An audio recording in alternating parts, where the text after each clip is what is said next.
Well, thank you for staying with us on the AM show. Of course, it's Ghana Month, and so we'll be bringing you a lot of these about our history and what we stand for. But time now for us to get into the big stories. And we start from the standpoint of vaccines. Now, since the last quarter of last year, there's been a shortage of some crucial vaccines for children. There's been a lot of media furore on that specific subject. And recently we heard from the health minister, Menu, on the floor of Parliament. Well, on Saturday, we got some reprieve, so to speak, as some of these vaccines were delivered. I'm talking about measles, oral polio, and BCG vaccines. But have they come in time? Will they help resolve the issues? To what extent will they help resolve the outstanding issues? Will these suffice? Well, joining us for that conversation, we have Professor Al-Hassan Abdul Momin. He is consulting pediatrician at the Tamale Teaching Hospital and Northern Regional Chairman of the Ghana Pediatric Society. Prof, a very good morning to you, sir. Hello, good morning, Kojo, and thank you so much for having me this morning. Good morning to your viewers. It's a real pleasure having you. Now, let's start from how all of this started. From late last year, the last quarter of last year, some put it at between 4 to 6 months, we have grappled with this situation where there's been a shortage of vaccines. Tell me, because I've heard people say, for me, I have never seen this happen before. I've heard other people corroborate that.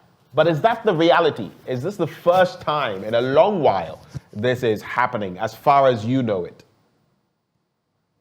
Yes, so thank you so much. So for us also, in a very long time, we have not seen this, vaccine shortage in this magnitude. There have been erratic supplies once in a while, but to have a whole numbers of vaccine antigens not being in stock across the whole country, because this issue now had to do with the whole country, not just with one region or one district. So probably they might have been sometimes that maybe some facilities do not have, and that's probably is due to distribution issues. But this particular one has to do with the whole country. And it's not just one vaccine antigen, but a number of them. And that is what makes it an unprecedented issue. So you're saying that as far as you are concerned, within this Fourth Republic, you have never seen something like this before? At least, for the period that I have been, working in the Ghana health system, and I have been in the Tamale for the last 12 years. And actually, that was the time that I started working in Ghana. And during this period, I have not seen vaccine shortage in this magnitude. That is curious, isn't it, for such a thing to happen? The minister, addressed the issue saying this would never happen again. It wouldn't recur.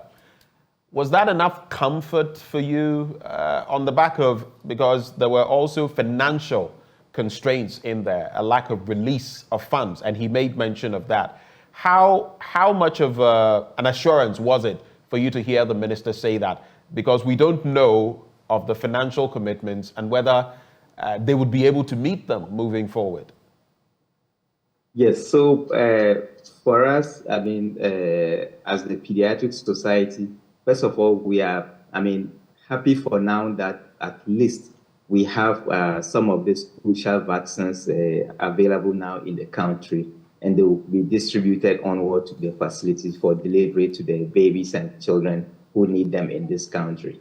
This is our primary goal for starting this advocacy, and this has been our main goal as an advocacy society.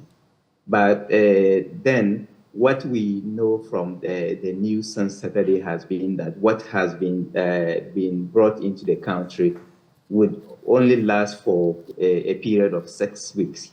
And then we are expecting that there will be other vaccines coming from other sources, which we hope will come. But then this does not give us full comfort. The reason being that if we do not address the root cause of the problem, so if we do not address the issue of financing for vaccines ahead of time, then it means that we may just come back in a year or so time, and then we'll come and face the same problem. So what we want to do, and we had indicated that in our press release that started the whole of this issue, that we would want a situation where vaccine financing is actually guaranteed through a ring-fence mechanism, which then means that no matter what happens, so even if the country is going through a difficult situation as we have now, then the children should not suffer because money is diverted for vaccines, are diverted for other to other areas of the economy, and therefore the children do not get their vaccines. So we still stand by this. This recommendation. We think that that may be the only way out of having periodic shortages of vaccines, and then the one that we have just experienced that is very serious. The point is that we may now have the vaccines now, but remember that we've already experienced some outbreaks of measles, and we are not sure. Up north, I think in Yes. Tamale even, there's been an outbreak. Exactly. So in northern region, now other regions are reporting suspected cases. And this, some children would probably develop complications from these infections. And for the other vaccine preventable disease, the same thing will happen. Measles do have a long-term complication that can cause disability in children. And if that happens, although we already have the vaccines, those children and their families, there's no way that we can bring the child back to full functionality. So we think that instead of waiting for these issues to stock out to happen before we start looking for the vaccines, we need to have a very sustained financing plan, such that whatever happens, the vaccines would be available continuously for the Ghanaian child and all other children who live in Ghana. So just a quick point, what would be your roadmap? You've already started talking about the fact that these will last only 6 weeks. That is just about a month, 6 weeks. That's just about a month and 2 weeks. And then we'd be expecting more. Hopefully, we would have the funding and we would have the other logistics to put in place to ensure that they get access to these vaccines. According to the Director General of the Ghana Health Service, I heard him mention about 10 to 12 or 13 of these vaccines, and that there was a crucial shortage of about 3 of them, though there were others also with shortages. What would be your roadmap then? Because the health minister is saying it will not happen again. And that was why I was asking about your assurances. So what can we do specifically to prevent this from happening from now to the time we exhaust these vaccines? So, if we had the Honorable Health Minister during his encounter with Parliament, he had mentioned, some periods, although he was not very definite, ranging up to from up to 3 weeks that they were expecting the vaccines to come. So, and we also have heard that this is just the first of the multiple sources that they are trying to secure the vaccines from. So what we think is that for these vaccines to, by the time that this first consignment that we have in place, which is going to last for 6 weeks, then they should have been the other sources. But then the vaccines coming from the other sources. But we all know that, if this news had not broken out and then all stakeholders came on board, I'm not sure that we would have had even this first consignments in at this short period. So what we will continue with our advocacy as a society, and then we actually encourage all other stakeholders, including the media, to advocate with us, so that all the other stakeholders, but this thing is not just about even the government of Ghana. There are also partners that contribute to the securing of the vaccines. And then we think that instead of going back to sleep, and then we are so, used to that as a society that if we fight the fire and then the fire goes off, then we go back to sleep. Instead of that happening, then, I mean, all the stakeholders that have pushed with us during this journey should continue to, I mean, advocate with us so that, I mean, we hold the Honorable Minister and his team to their word of getting the other sources to provide this vaccine so that they will be in within the next 3 weeks. If that happens, then it means that what we already have that may last for 6 weeks, then will not even get exhausted before this new one comes in. But then the crucial point is that, I mean, we budgeting for vaccines and other medical supplies actually happens annually. So then it brings us back to our issue that when this budgeting is being done, so we should have a budget plan for the whole of 2023 and then 2024. And then that should include a mechanism by which this, monies are paid ahead of time so that all these vaccines are supplied in time for us not to go back to the same problem again. I want us to look at two things, the monetary aspect and how crucial it is to have these vaccines. So number one, I mean, I have said that the most vulnerable are children, and this shouldn't happen so that you have a shortage of vaccines. Because like you said, if some of them contract these diseases, returning them to full functionality, your own words, is not guaranteed. We may not be able to do that, which means that we may leave them with long-term effects. Imagine polio, for example, and what it could do to a child moving, into life. Now you look at those that were in short supply, measles, rubella, oral poliomyelitis, and then Bacille Camet-Guerin for tuberculosis.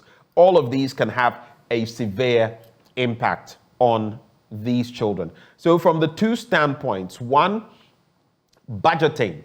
The budgets may be there, but the release of funds then becomes a problem, especially in our economic situation. And then the bit about how crucial these vaccines are. How crucial are they really? And what could be the effects if we don't get them on time? What could this mean for children? And I'll just add, we also are striving after a zero polio target, for example. I am aware of that.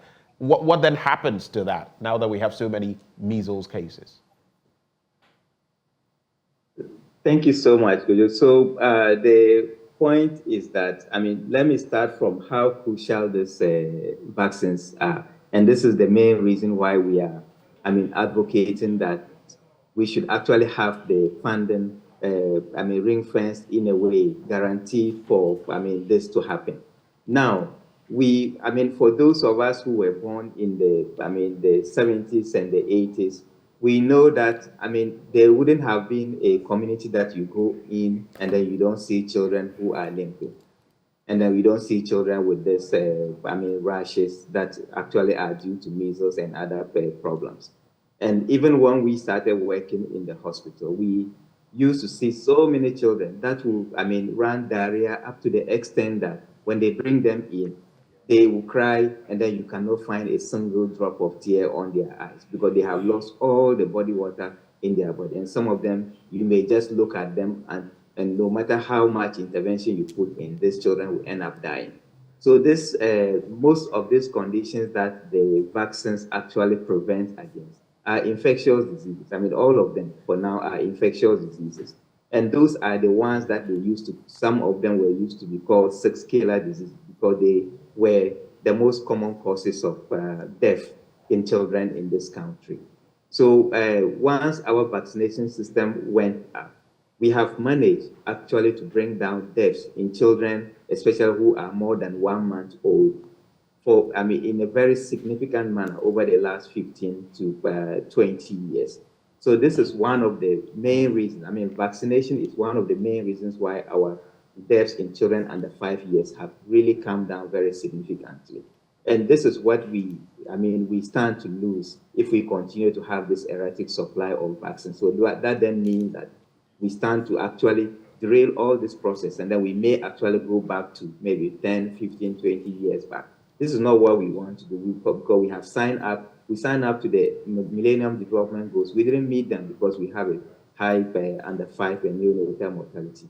We have also signed up to the Sustainable Development Goals. And as it is now, we are not actually on track to meet, I mean, the target for 3.1, which is reducing child mortality. So if this happens, that is even going to throw us more overboard, and then there will not be any, I mean, way for us to meet those targets. If you even bring it down to the family, actually, I mean, beyond even meeting all these international goals and targets, this is a family that we are talking about, and we know how valuable a child is to every, I mean, family in this country.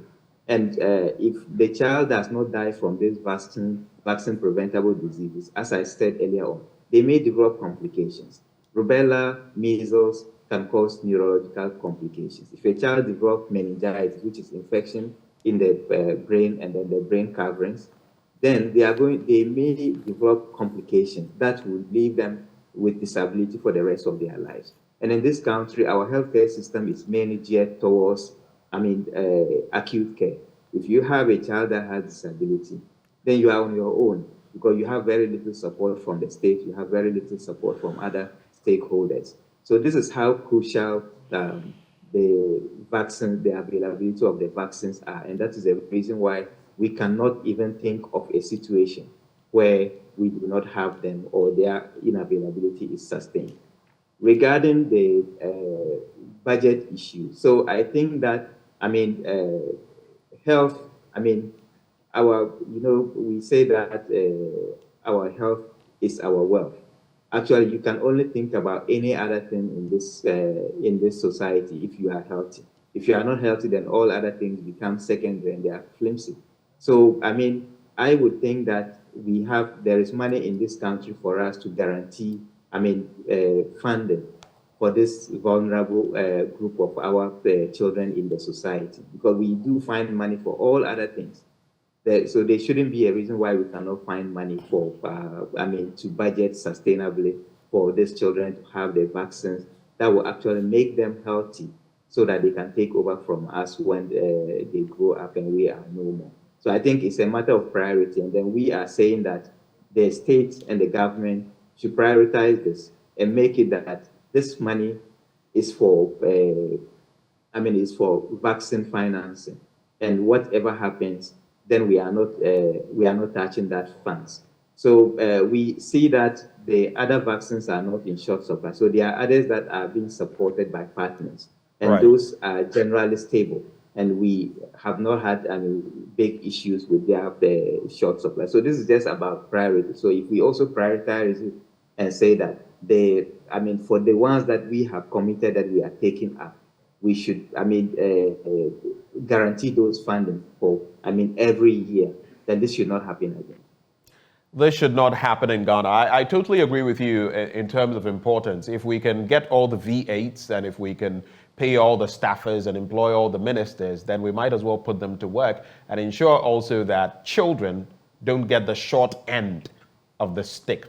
But moving the conversation forward, we've also heard from the director of the Ghana Health Service, who has said that this first batch of immunization is going to target far-to-reach areas, including island communities, which makes sense. He also mentions, he makes mention of the fact that, like you mentioned, these vaccines that have been received will last just about 6 weeks, but that they have ordered vaccines for about the period of a year, the entirety of this year, and that they will be coming in batches. He gives the assurance that in the next week or two, we should see more vaccines arrive. If this doesn't happen, very briefly, what could that mean? Because if this is going to last about 6 weeks, if the next batch doesn't come in timeously, there could be problems, right? Yes. So then, in that case, we get back to the same issue again of children being born and not getting vaccines. I agree with the fact that we would target the areas that may be hard to reach, but these are the areas that vaccine coverage is traditionally maybe lower compared to the urban areas.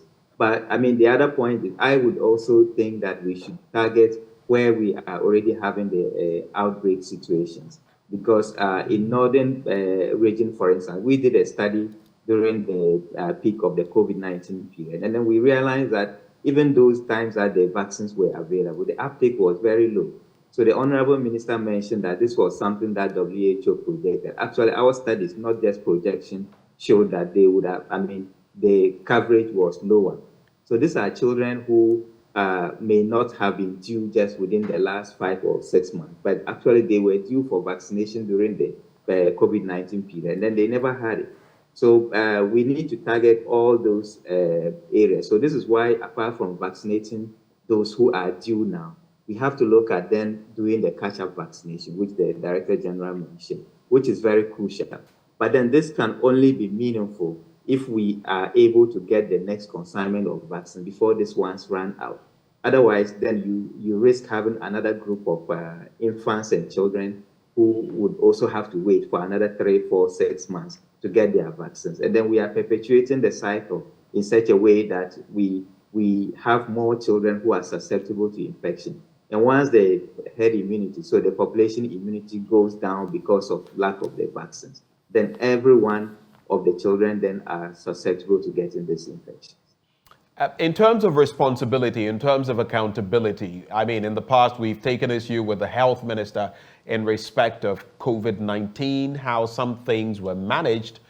Now we have this vaccination, hullabaloo, which has taken all of us by surprise and by storm, really. In other jurisdictions, I keep going back to Greece and the train incident there and the carnage that has left. The minister resigned within a few hours, as far as I am concerned. Our health minister has said this will not happen again. But knowing Ghana to be what it is, I'm going to ask you, what should happen if this happens again? I feel, look, honestly, we have to come to the point where if people fail in their responsibilities, not just the minister, heads must roll. Who was supposed to dole out money that did not, so that XYZ happened? Who was supposed within the ministry to do XYZ? Shouldn't we get to that point? Yeah, for me, this is a crucial issue. You have mentioned places where, ministers have resigned because of, one incident. And then we also know of countries where even for the death of one infant or the death of one mother, whole ministers have resigned. So, but I just think that in this country, it looks like this is not really a culture that we are ready to embrace. Because, a culture always starts from some point, right? Yes. There's always someone who starts something. That is very true. So, I agree with you. For me, I think that if people are put in responsibility and then they think that for one reason or the other, they are not going to be able to perform satisfactorily, then there shouldn't be a reason why they keep staying there. So, for this vaccine issue, although the ball stops at the Ministry of Health, there are other partners because, for instance, we do know that the Ministry of Finance play a very key role in getting the funding available, and we know that there are other agencies under the Ministry of Health and even partners. But then we can't hold, especially international partners, to account because this is our own problem. But then, since we have put people in place to make sure that this happens, for those ones, then we should be able to, hold them responsibility. But after a while, I do think that things are left for people to decide a lot in this country instead of the appointing authority taking some decision. Generally, we leave things for persons to decide, and that never really happened in terms of going towards a resignation for not doing the right thing. Let's look at the rhetoric from the Ghana Health Service. Dr. Patrick Kumabwaja says, quote, "We're going to boost our human resource capacity at the various welfare clinics to cater for any bulge in numbers caused by the shortage.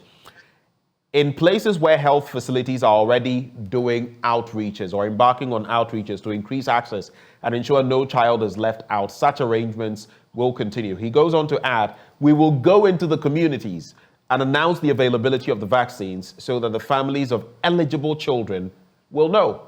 Here's my point.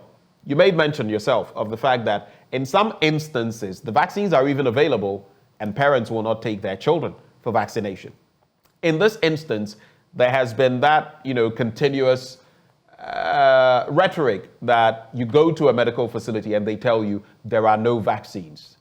What could the impact be on parents like that, who already may not even be very eager to take their children on? And how much more must we do in sensitizing and educating them that, look, the vaccines are available now, take advantage now?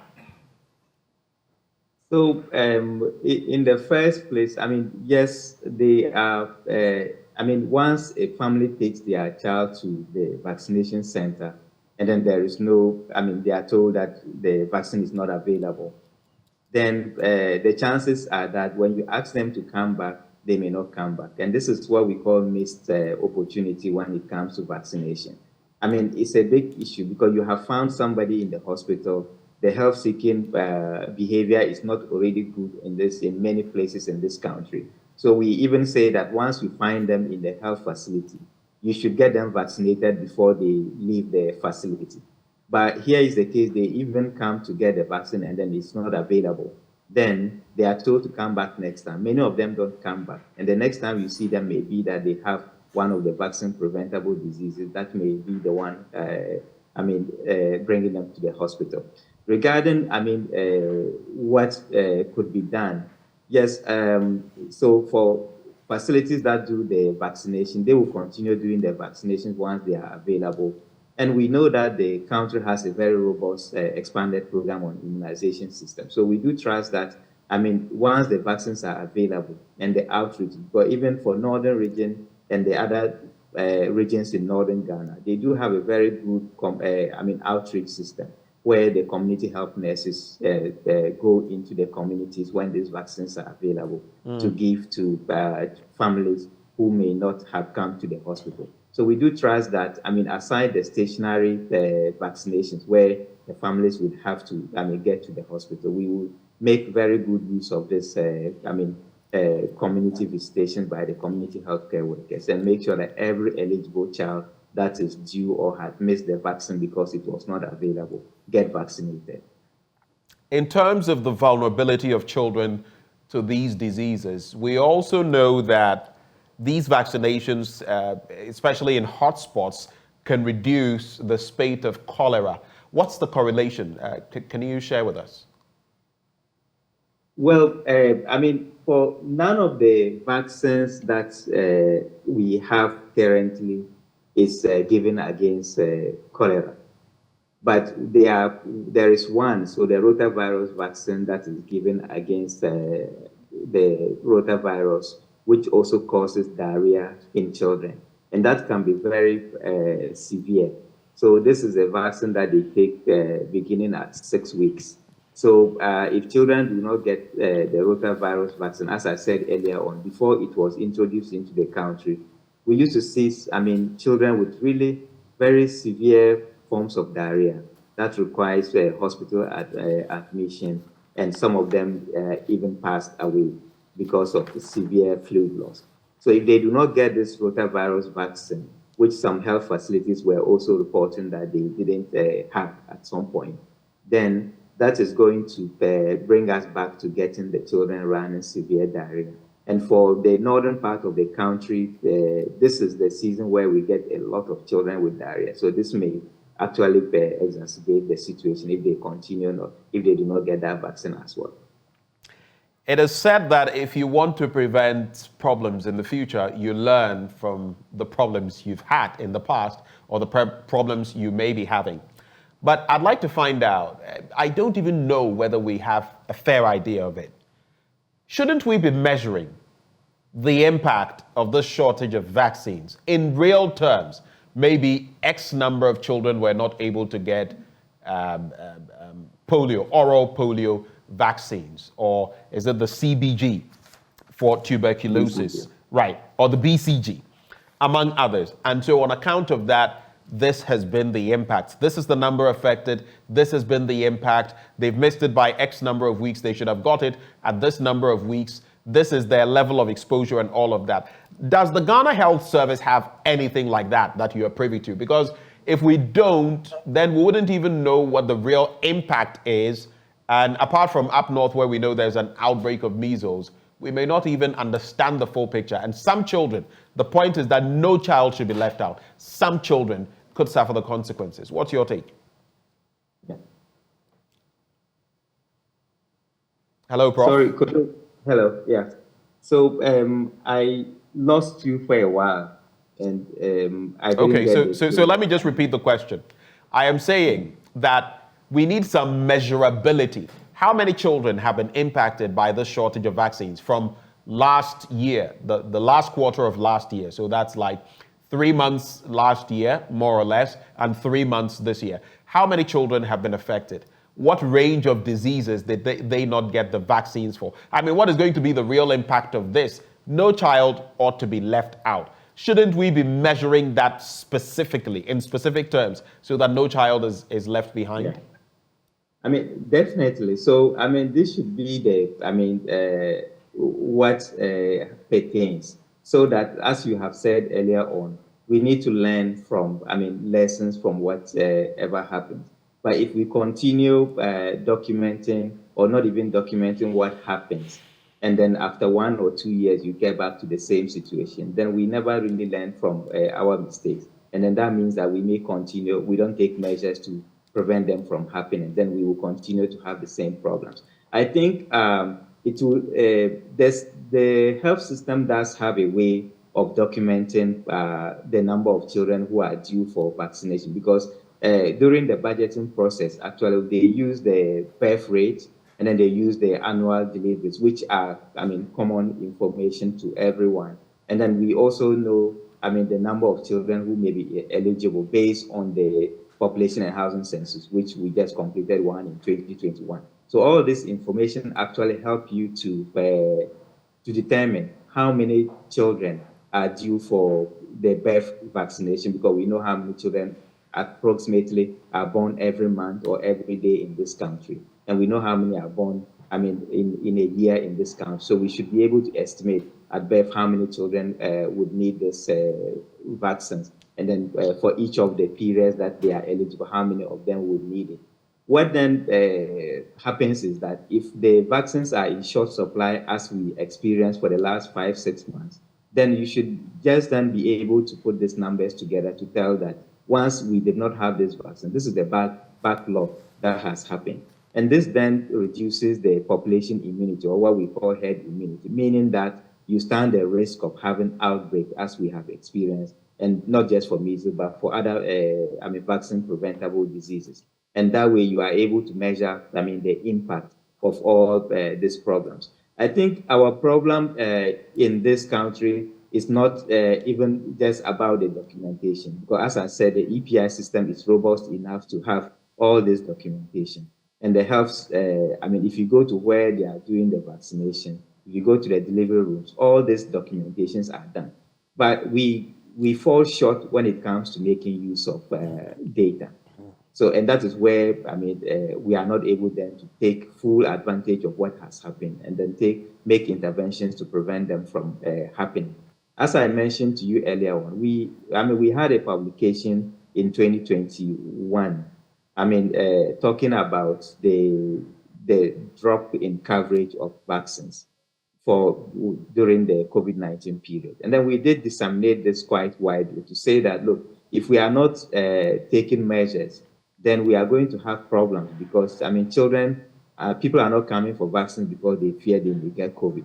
And then that then means that the coverage is going down, as the WHO had projected. Right. And if we are not doing anything, either by doing outreach, because if the people don't come to you, then you then have to go to them in the community and make sure that they get vaccines. So this did not really happen. And this is one of the scenarios where we do not make use of data.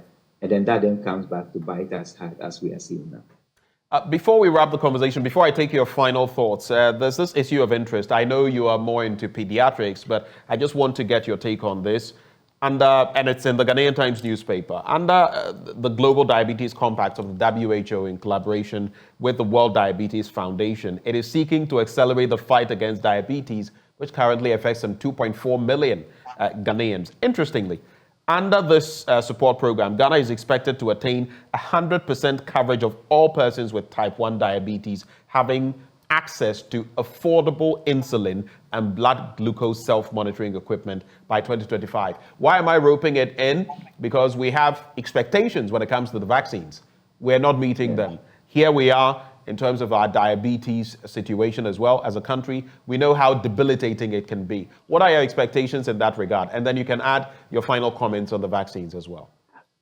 Yeah, so thank you. It is good that also this issue is coming up because, you know, as I said earlier on, our healthcare system tend to be geared towards acute problems. So we solve acute health problems. And then when you have a long-term issue like diabetes, then you are on your own on, how you manage to, get funding for your treatment and all that. The system is not able to support very well. Type 1 diabetes, incidentally, actually starts in childhood. So for those who have type 1 diabetes, generally they would either start before adolescence or during adolescence, and they require insulin. And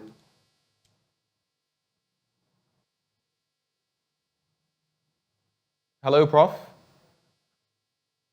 it's a huge gap in the number of people. Hello. Yes, please go ahead. I can hear you now. I lost you briefly. Yes. So we know that there is a huge gap in the number of people who really require insulin and those who are getting it. And actually, even in diagnosis, because it's not in every healthcare facility in this country that people are able to diagnose type 1 diabetes. So you have a huge gap in even getting the numbers who should have been on treatment. And then those who are diagnosed and they need treatment, they are not able to obtain this for, so many reasons. So this is welcome news that there is an agenda and then there are targets to be met. But I'm just thinking that 2025 looks so close. To target 100% of those with type 1 diabetes, getting all the things that have been mentioned. But I hope that, because I know some of the people who work on this type 1 diabetes, and I know that they are so committed and then they are so agile in their work. So I'm hoping that they would be able to work to make it happen. If it does happen, that would be a very huge, success for all of us. Prof, we're grateful that you took the time to join us for this conversation this morning. We'll keep our fingers crossed and hope that, like I said, our children are not handed the short end of the stick. Wish you the best of the day, sir. And that is Professor Al-Hassan Abdul Momin, consulting pediatrician at the Tamale Teaching Hospital, also Northern Regional Chairman of the Ghana Pediatric Society. Now, when we return from the break, we're going to be talking about the torrential rains in different parts of the country. The rains are back, and in many parts of the country, the rains come with flooding. Are we prepared? And what can we expect in the coming days, weeks, months, all the way till the end of the year? Yes, there's the rainy season, but sometimes there are stretches that, take us by surprise on the back of climate change, global warming, and all of that. What can we expect? We host the Ghana Meteorological Agency's team here with us on the show. But right before we take that break, the water I'm going to be drinking when I go on break is Awake Premium Purified Water, treated through a strict purification process to ensure that every bottle on the market serves you better. We have the perfect sizes for all purposes: 330 and 500 ml bottles to fit your pockets and bags, 750 ml for the heavy drinkers, 1.5 liters for those like me who always want more. We also have our 19-liter jar bottles for offices and homes. So all you need to do now is stay awake and get your Awake drinking water to sip on. Choose a bottle of Awake Purified Drinking Water today and get quality hydration. Awake Purified Drinking Water, one for life. Remember, for every bottle you purchase, an amount is donated to the National Cardiothoracic Center, and that is indeed heartwarming. This is a product of Casa Preco Company Limited. For bulk purchases, just call 0262 351 251. This advert is FDA approved. And stay with us because the conversation coming up next is FDA approved as well. Do stay. We'll be right back.